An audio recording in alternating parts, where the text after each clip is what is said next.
think Marcus Smith, the creative director, and I were both here for Resistance 1. A lot of the team was here for Resistance 1. We wanted to make a game where we allowed the player to choose the way they play the game, and absolutely the best way to do that is having all your weapons at your disposal. I just think we just started feeling more comfortable with the idea of, like, we can be our own game. We don't have to do what every other military shooter is doing right now.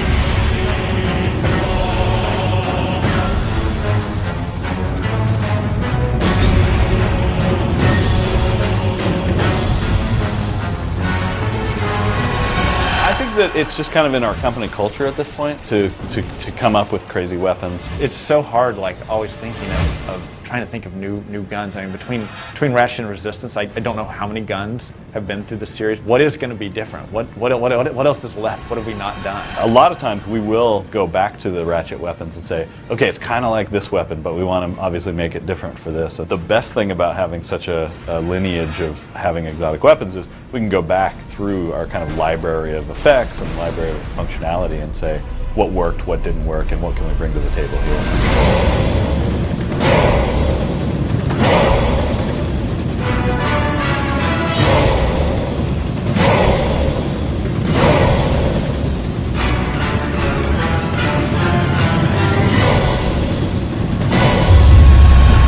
The reason that we really went with the upgrade system was in Ratchet 2 you had a lot of different weapons, and we discovered that people would tend to kind of have their favorite and just go with it. And what the upgrade system did on a gameplay side was you kind of wanted to experience all the different weapons because you wanted to upgrade them as you went along. So by doing that you learned how good and what the advantages and disadvantages of each weapon were. That was what we brought to the table in R3, was how do we capture that? So we've kind of done it in our own unique way.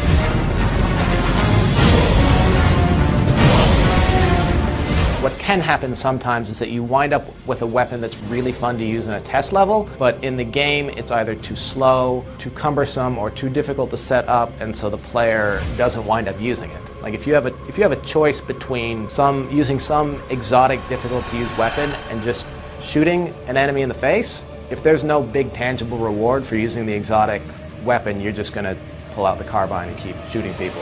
Programmers and animators and effects guys really stepped up and went from taking these things that when we were prototyping them, they felt okay, but you weren't getting that visceral feedback, and they look fantastic now. They feel fantastic, they're fun to use, and they feel so different from what is in any other game.